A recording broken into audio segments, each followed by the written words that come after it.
Ele tem a missão de atrair investidores globais para colaborar no desenvolvimento de soluções de impacto ambiental aqui no Brasil. Ele também enfrenta o desafio de formar novas lideranças políticas.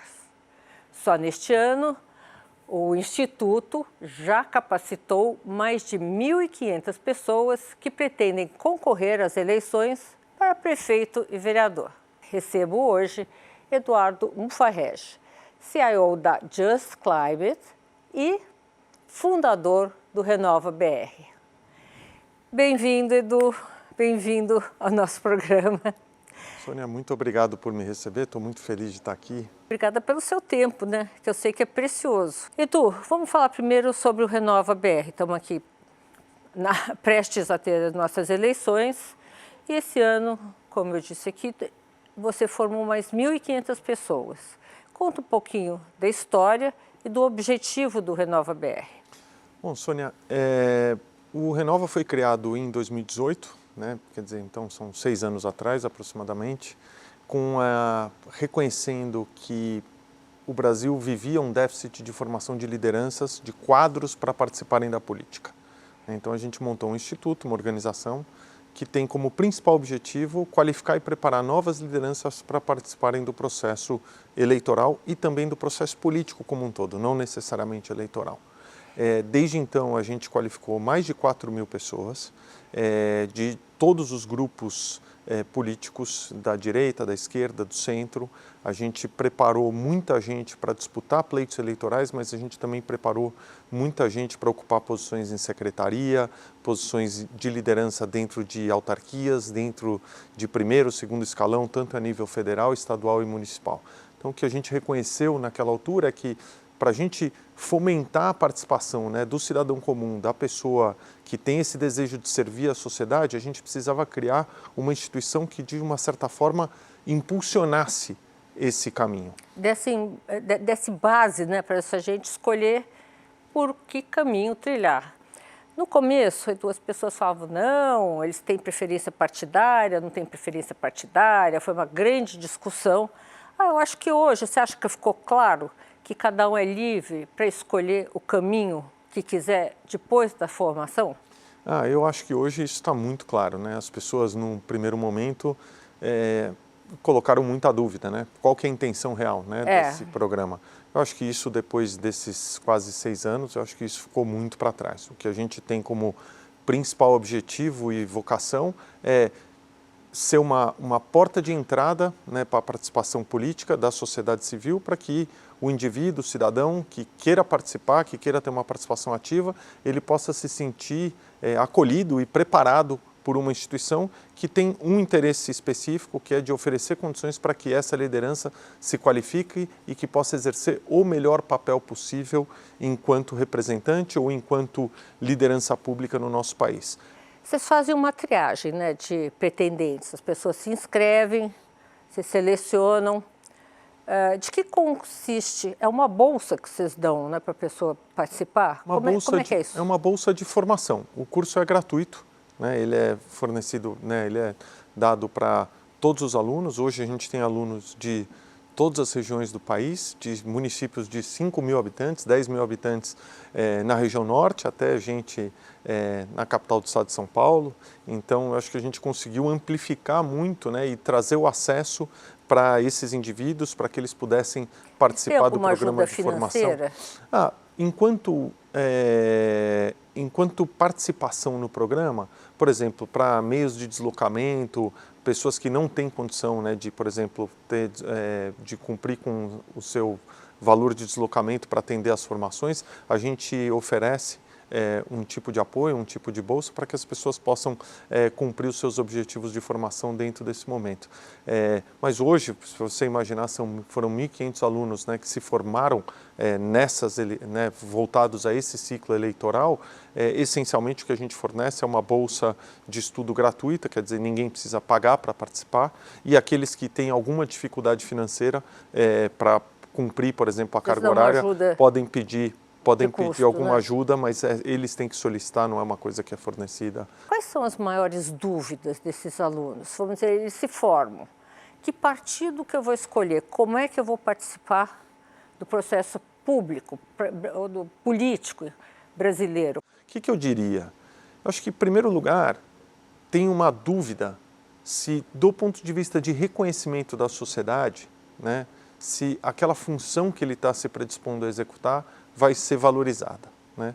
O Brasil... É interessante isso. Esse é um assunto super importante, porque o Brasil, ao longo da nossa trajetória, a gente estigmatizou muito a participação política. E a gente tem hoje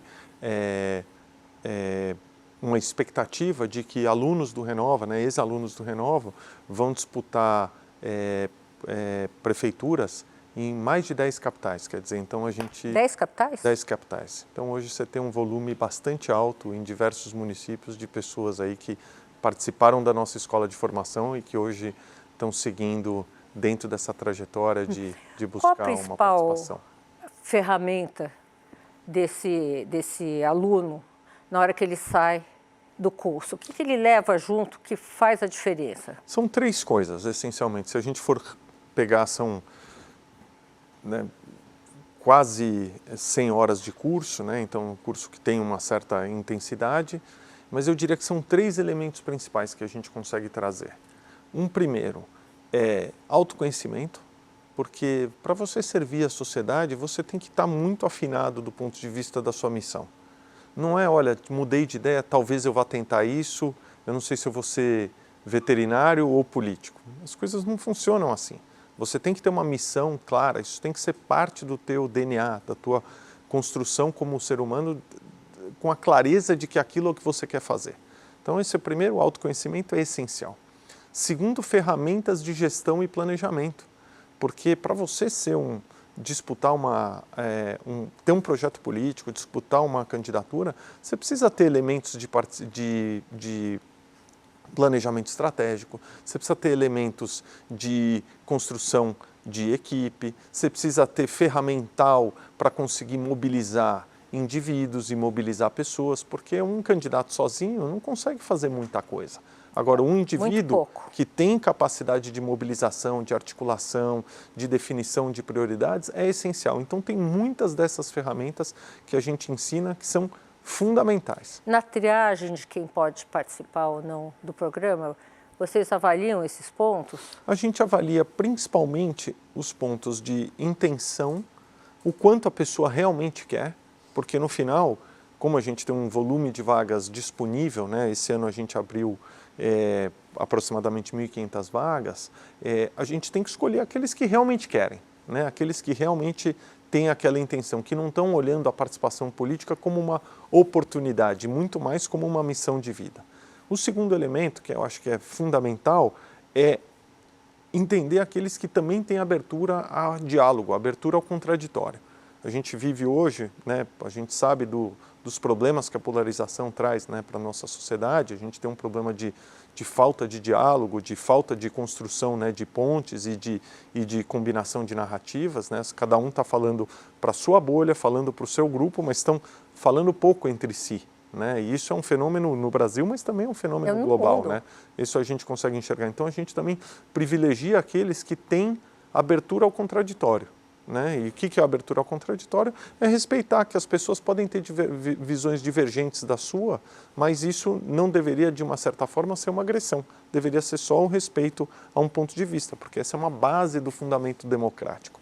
E o terceiro elemento que a gente também tenta validar dentro do nosso processo é um pouco das aptidões e capacidades que essa pessoa tem de se tornar uma liderança. Então são esses 3 elementos principais, quer dizer, você ter abertura ao diálogo, quer dizer, você ser uma pessoa que enxerga na participação democrática e na democracia o exercício de evolução, né, da sociedade, né, e da política dentro da sociedade, o quão intencionada essa pessoa está para essa de alinhamento de missão e, por último, quão preparada ela está, né? E o preparo vem de participação em processo de sociedade civil, quanto essa pessoa, por exemplo, pode ser uma liderança comunitária, etc., porque quer dizer que ela já praticou um pouco desses traços. Por que você nunca se candidatou? Primeiro porque acho que assim, o tal do mandorinha não faz verão, né? E a gente imagina que a resolução dos problemas brasileiros vão vir através de um salvador da pátria, uma pessoa que vai resolver todos os problemas. E a minha visão ela é radicalmente diferente dessa. Eu acho que a gente tem um problema trabalhar em precisa conjunto, atacar, que é estrutural. Como é que a gente consegue formar novas lideranças em volume, em quantidade, para que essas novas lideranças possam ser proponentes de novas políticas públicas, de uma nova forma de gestão pública, de modelos de maior transparência, de maior respeito com a população. E para isso, dadas as dimensões, né, continentais do Brasil, ser um país com uma área tão grande, com uma população tão grande e diversa, eu entendia que era fundamental a gente criar condições para pavimentar um caminho para que mais pessoas pudessem participar. Você achou que era mais disso. útil você ficar do lado de cá? Muito mais útil. E hoje, olhando, né, o volume de pessoas que participaram do Renova, o volume de pessoas que hoje, né, ocupam posições de liderança dentro, né, de quadros eletivos e também fora de quadros eletivos, você tem várias pessoas hoje, né, em secretarias, trabalhando, né, nos municípios. Para te dar um exemplo, só no município do Rio de Janeiro, ligados diretamente ao prefeito Eduardo Paes, são 11 secretários que fizeram parte do Renova. Quer dizer, então tem um impacto muito maior do que se eu tivesse essa ambição de disputar uma eleição. Explica para a gente o que é Just Climate.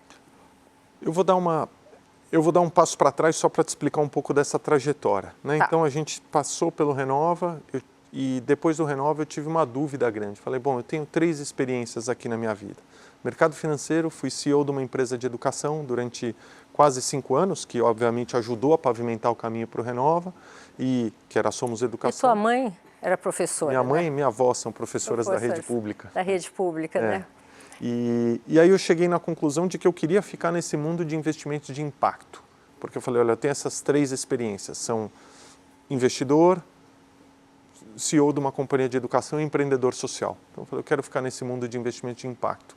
E dentro do mundo de investimento de impacto, eu defini 3 prioridades, que era educação, saúde e mudanças climáticas. Cada uma por uma razão distinta. Educação, porque a gente tem problemas de produtividade estruturais no Brasil, né, que a gente precisa atacar. Saúde, porque a nossa população vai envelhecer, já está envelhecendo, e a gente precisa pensar em como é que a gente consegue manter os custos de saúde em patamares razoáveis para que a população consiga, né, preservar esse atendimento. Porque senão Esse é um problema mundial também, né?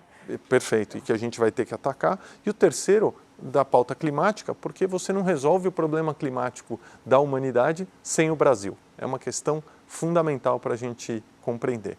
Dentro dessa visão, eu pensei num primeiro momento, eu acabei ficando num primeiro momento com uma empresa que era a minha empresa, sozinho, trabalhando junto com os meus sócios, chama Good Karma Partners, e ao longo dos últimos 2 anos, eu acabei conhecendo a Just Climate, né, através de uma conexão com a Universidade de Stanford, que eu fiz um programa de professor visitante lá, e nessa oportunidade eu acabei conhecendo o vice-presidente dos Estados Unidos, Al Gore, e sempre olhou para essa área de clima praticamente a vida inteira. Eu acho que ele foi o grande precursor, né? E o Al Gore é um dos fundadores da Just Climate. Como é que é a formação de recursos? Como é que vocês decidem? Vocês já fizeram um primeiro investimento aqui? A gente está no processo, né, de avaliação dos primeiros investimentos.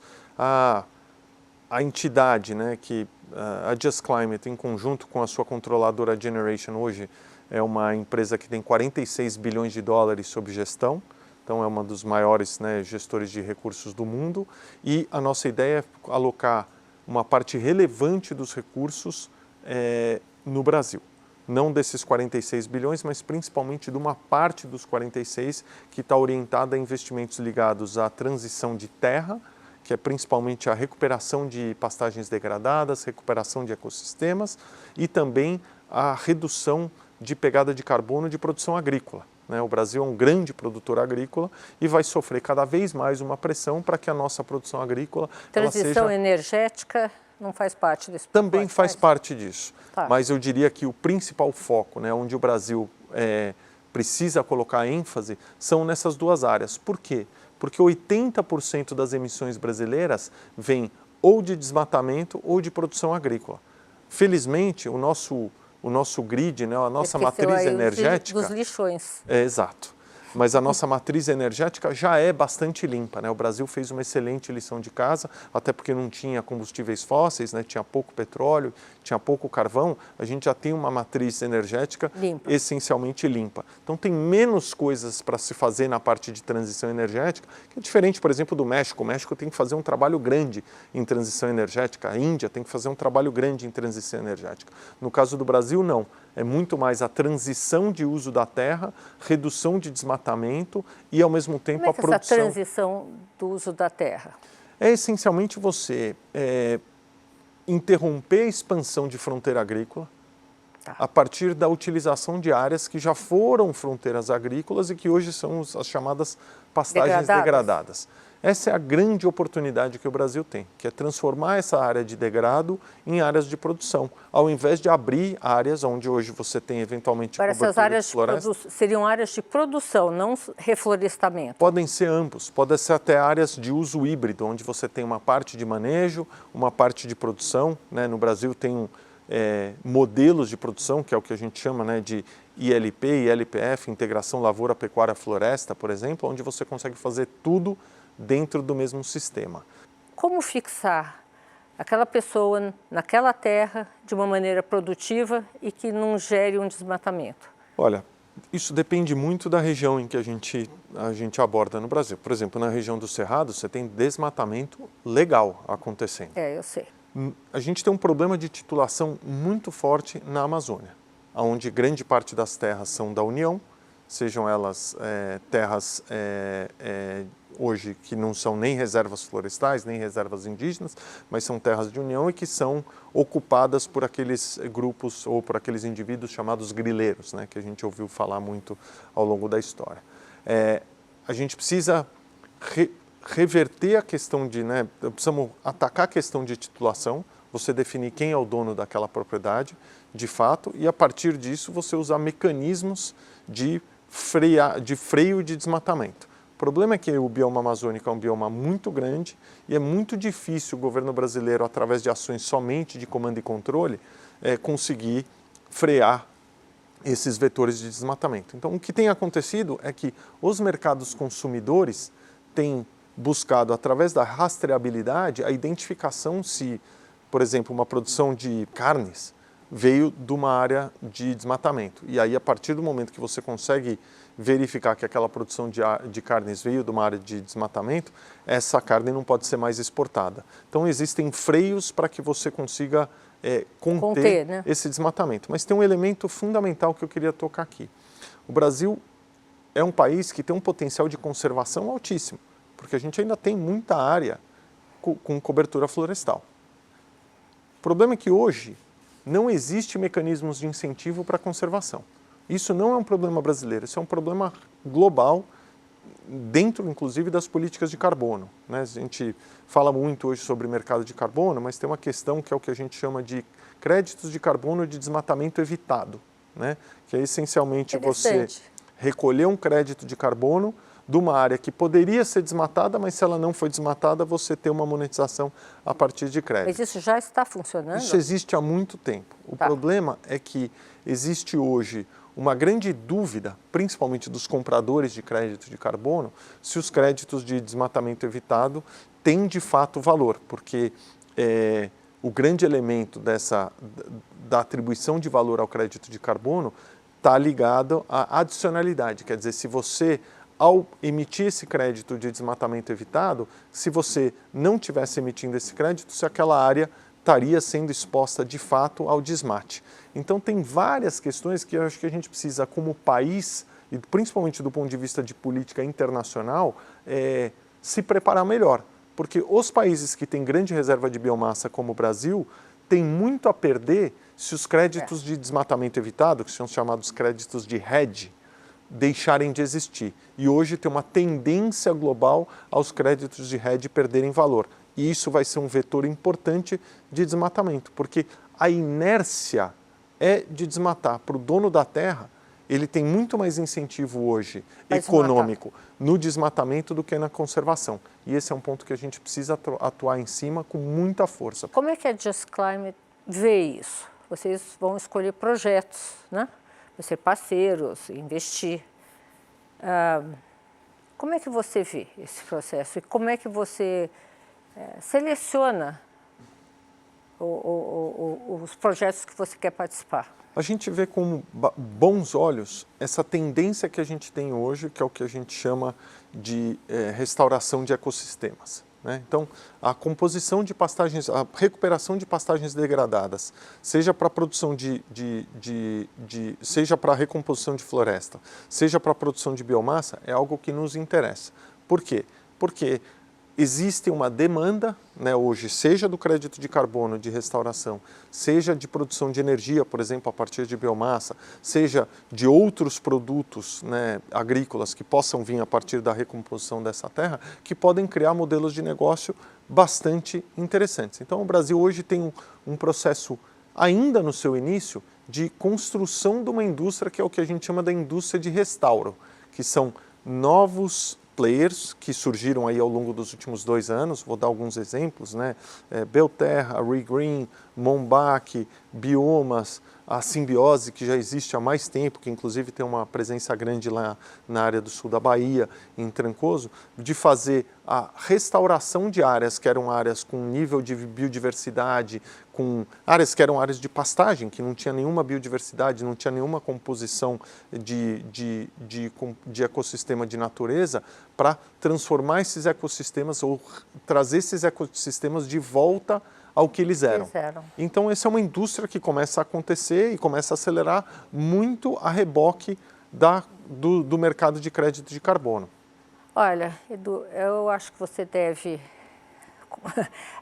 concordar ou pensar a mesma coisa que eu em relação à oportunidade que o Brasil tem, né, no mundo de ser o país líder na economia verde, né? Tem alguma chance de a gente perder isso? Olha, quando a gente trata do Brasil, dado o nosso nível de desarticulação e às vezes, né, a falta de ambição, porque é fácil colocar em palavras, é difícil colocar em execução, né? Eu acho que a gente sempre corre esse risco. Dito isso, a pauta climática é a única pauta global que a gente tem um assento na mesa garantido. Garantido. Então, eu fico imaginando, falei, será que nós vamos perder essa oportunidade, né? Nós temos todas as condições de liderar o processo. Perfeito. Para isso, a gente precisa resolver a questão fundiária na Amazônia. Obviamente, tem outros elementos de complexidade, mas a questão fundiária precisa ser resolvida. A gente precisa trabalhar para ter um mercado de carbono que permita, né, tanto o desenvolvimento do mercado interno, mas também a exportação de créditos de carbono, porque hoje, até pela matriz energética brasileira, que a gente já tratou aqui, o mercado interno de carbono sempre vai ser pequeno, porque as empresas brasileiras têm uma pegada muito menor do que uma empresa, por exemplo, estrangeira. Quando a gente pensa, vou dar um exemplo para você, a Microsoft, que hoje é um grande comprador, né, de créditos de carbono, quando você pensa de emissões de escopo 3, né, que são emissões principalmente ligadas à estrutura de cadeia de suprimento delas. Então, por exemplo, data centers, né, todo mundo falando muito em inteligência artificial. Para você rodar inteligência artificial, você precisa dos data centers funcionando, e os data centers são altos consumidores de energia. Só para você fazer o contraponto chamado offset do crédito de carbono, o offset das emissões dos data centers através de crédito de carbono, a Microsoft teve ano contra ano um crescimento de quase 20% de demanda de novos créditos. Da onde vão vir esses novos créditos? Potencialmente vem do Brasil. Para fazer... Hoje eles estão fazendo como? Eles estão fazendo muito, né, na América Latina, estão fazendo um pouco no Sudeste Asiático, um pouco em mercados desenvolvidos também, né? Por exemplo, você tem aqueles equipamentos que chamam, né, de Direct to Air Capture, né, que capturam CO2 da atmosfera, né? São máquinas que capturam CO2 da atmosfera e sequestram, né, esse carbono da atmosfera. Então tem várias soluções, mas o Brasil tem a capacidade de ser o grande líder no que a gente chama de soluções baseadas em natureza, que é essencialmente, né, restauração, conservação e ampliação de sequestro de carbono e carbono de solo a partir de práticas mais sustentáveis ou de replantio de áreas. A regulamentação dos créditos de carbono está foi aprovada na Câmara, o Senado reclama que não foram eles que deram o texto final, enfim. Está uma briga entre as duas casas e nós ficamos assistindo a isso, esperando alguém resolver. Você vê esse tipo de problema em outros países, em países emergentes, aqui em volta? Acho que os países que têm a pretensão de serem relevantes nessa pauta já endereçaram. Vou dar um exemplo. Colômbia, muito menor que o Brasil, mas já tem um framework de mercado de carbono muito mais bem definido. Indonésia também já colocou a sua estrutura de pé. Austrália. Argentina tem bem menos potencial pela questão de biodiversidade, por exemplo. Né? Tem área, mas tem muito menor potencial, né, de cobertura de biomassa. Austrália já tem um mercado bastante desenvolvido. Né? Então nós temos uma chance de ficar para trás. Temos uma chance de ficar para trás, a gente precisa que a política compreenda. E assim, o Brasil precisa entender que a pauta climática não é uma pauta elitista, como se pensou no passado. A pauta climática, a gente vai sentir os efeitos dela na nossa própria pele, como sentimos no Rio Grande do Sul ao longo, né, desse ano, né, no mês de maio. Edu, muito obrigada pela sua participação. Tivemos duas aulas diferentes, de maneira diversa aqui.